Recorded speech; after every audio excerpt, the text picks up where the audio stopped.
But first, we need to talk about the ceasefire. President Trump, guys, it's not easy to keep up with how fast Trump changes direction. 1 minute he's saying, we're going to destroy Iran, bomb them, do this and that. Then 2 days later, he says, well, I've declared a ceasefire. He says, make Iran great again. He even chants the slogan MIGA. Honestly, you just can't quite wrap your head around it, man. So, what's going on here? What's actually happening? But first, at 4:30 this morning, it was claimed that there would be a ceasefire. Then, it was said that it actually happened. But at 7:30 in the morning, Iran hit Israel again with a missile. After that, they said, okay, after this missile, we're declaring a ceasefire. Now, unnamed military officials from the Israeli side are saying, we won't declare any ceasefire or anything like that until we get our revenge for this. Now, if you want, let's rewind the whole thing about 24 hours. Something interesting happened yesterday. Erdogan attended a meeting. The national anthem was played, and under normal circumstances, the host there would be ready with the microphone to start the presentation. If you found that footage, bring it up on the screen if you want. At that moment, something happened somewhere we couldn't see, somewhere the cameras couldn't catch, and Erdogan left the hall. All day I kept thinking, what happened? What could have happened? I mean, what kind of phone call could be important enough for Erdogan to leave the hall? I thought maybe Trump called. I mean, for some urgent situation. Why would Trump call? Of course, since I think of the President of the United States, who just yesterday declared war on Iran, as a normal person, I don't think he would back down so quickly. But today we're learning that yesterday, some developments took place. There was some phone traffic. Now, in my opinion, of course, we looked into it but couldn't find anything. I mean, we're asking around, investigating. So, what happened? What was Erdogan's role in this ceasefire? Because he definitely played a role. But we don't know exactly what it was. So, was it Trump who called? Was it the Emir of Qatar? Or was it the President of Iran? We don't know, but there are 3 usual suspects among those who might have called. Most likely, either Trump sent a message to the Iranians, or the Iranians sent a message to Trump through Erdogan. In the coming days, this will leak out. It'll be explained in some way. You know, it's one of those things where you can't prove it, but you can definitely say something like that happened. So, right now, especially in the evening hours, when Iran attacked the American bases in Qatar and Kuwait, at least symbolically giving advance notice and then launching missiles, Trump stepped in and, suddenly a peace was reached. So, what happened next? When you look at what Trump said, honestly, we can't quite keep up with the pace. What happened? What went down? But what exactly happened yesterday? Can you tell us about it? How did we get to this point? Well, actually, first, Trump thanked Iran.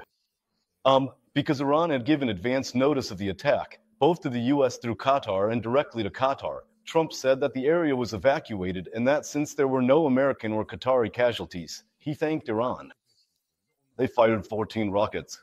Hold on a second. Let's pause here if you don't mind. Let's go step by step, pausing as we go. Okay. Man, I just don't get what kind of war this is. I mean, these guys pull off a diversion and fly out from America with the world's biggest bombs, 6 of them. They fly for 32 hours from the United States. They go with refueling planes alongside them. They hit Iran.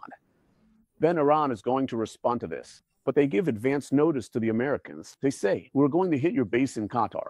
And so the Americans evacuate the base. They say 5 of the missiles sent are destroyed in the air because they got the heads up.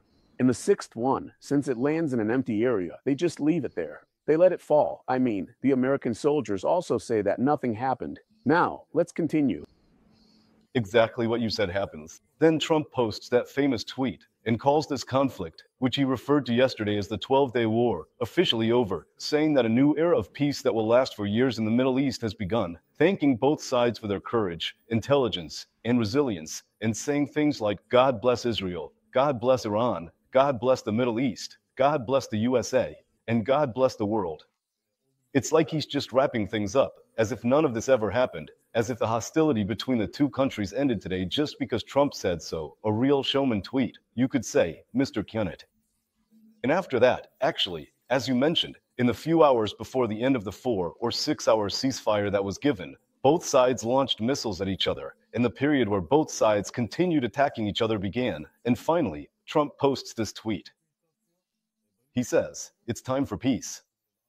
In the morning hours, before it was night in the US, he posted one last tweet saying something like, "I remind both sides that the ceasefire has started. Please continue to comply with it." And now he's probably asleep. As of now, the activity in the region has calmed down in Israeli airspace. He has one more tweet. There's also another tweet where he says, "I'm the President of the United States."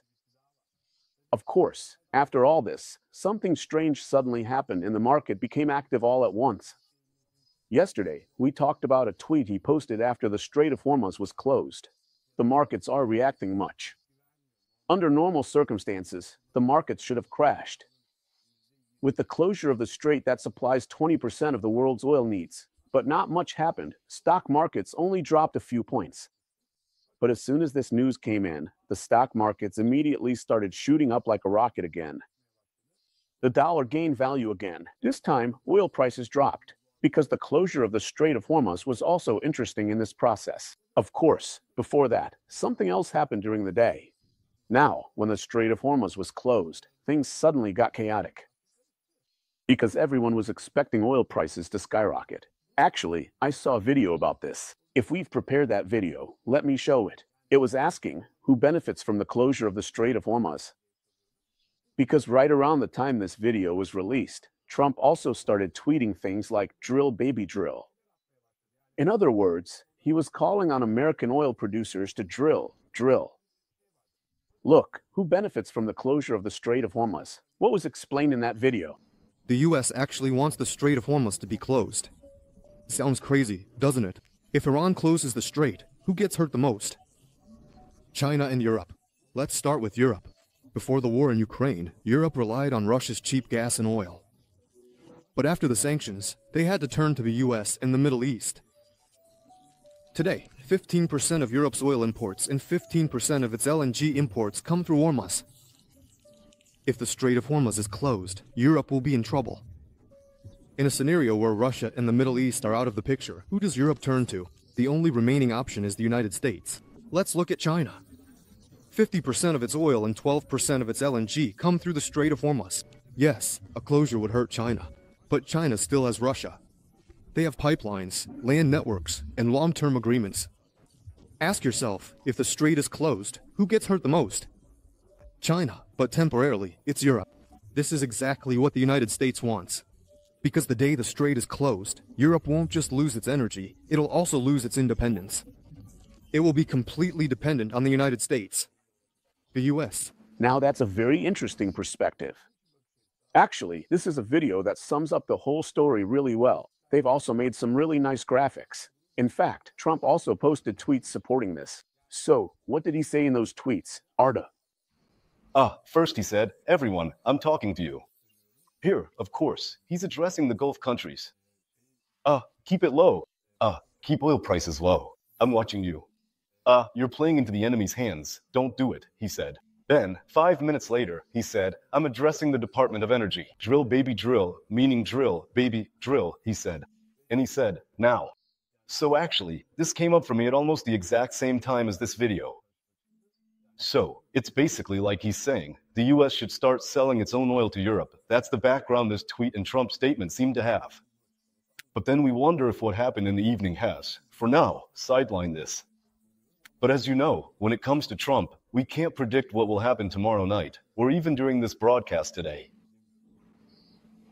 To be honest, I call this the taco piece of the 12-day wars. You might ask, what is the taco piece? You know, the Wall Street Journal gave Trump a nickname a while ago, Taco. Trump always checks out. In other words, Trump backs out at the last minute. Every time, he runs away without looking back. He never makes the same promise twice, and he doesn't keep his word. That's why we're all dizzy. One moment he's declaring war, the next he's playing peacemaker. Meanwhile, he's raising a flagpole. Meanwhile, he's praising himself. Honestly, the tweets he posts, believe me, they're not things a grown adult would post. A person should have some kind of stance, right? You take a look. I said, since we're now almost on par with AI, you know, we have AI employees. I asked one of them. I said, can you diagnose Trump's psychology? They said, I can't give just one diagnosis. There are a few. One of them is narcissism, they said. Narcissistic personality disorder. You know, there are a lot of business people in Turkey who suffer from this as well. We've mentioned this to you before. So, they say that with narcissistic personality disorder, Trump stands out with an exaggerated sense of self-importance, constantly seeking praise and attention, being indifferent to the feelings of others, and intolerance for criticism and fantasies of superiority. Experts say that Trump fits the definition of a pathological narcissist very well, and that he has a grandiose and self-aggrandizing attitude. Doesn't all this sound just like, you know, that person? You know, what was their name? I won't say it, but of course you know who I'm talking about. You can write it in the chat if you want. Of course, you all know who it is, too. We'll get to that in a bit. Don't worry. They say that's not the only thing, either. They also say he has a lack of empathy and antisocial tendencies. Trump's level of empathy is very low. In other words, he really can't put himself in other people's shoes. He also displays antisocial behaviors like seeing others mostly as tools, not following rules, and reacting to criticism with anger. Aren't they exactly the same? It's just like the name I didn't mention earlier. See? We used to just call it narcissism, but there are other things, too. And, besides that, he does all sorts of different things, too. Wait, there's something else as well. It says paranoia and manipulation. Some analyses highlight that paranoia, perceiving imaginary threats, and manipulative behaviors are also prominent in Trump. It mentions emotional instability and impulsiveness. What does that mean? Occasional outbursts of impulsive anger, sudden changes in decisions, and a tendency to live in the moment all align with moderate borderline or borderline personality traits. So, Trump isn't alone in the world. There's someone on his level in Turkey too, you know. Well, anyway, right now, there's no way we can keep up with President Trump. I mean, whether it's his speed or whatever it is. By the way, the business person I'm talking about, please don't get me in trouble here. Let's not suddenly find ourselves in the same cell as Fadi because of some editing mishap. I'm not talking about a politician. I'm talking about a business person, a manager. While trying to do some gossip, suddenly you find yourself, because you're talking about something like this, you're talking about Ottoman history. Next thing you know, you're sitting next to Ikram Imamoglu in Silivri. We live in a country like this. That's why I feel the need to explain everything.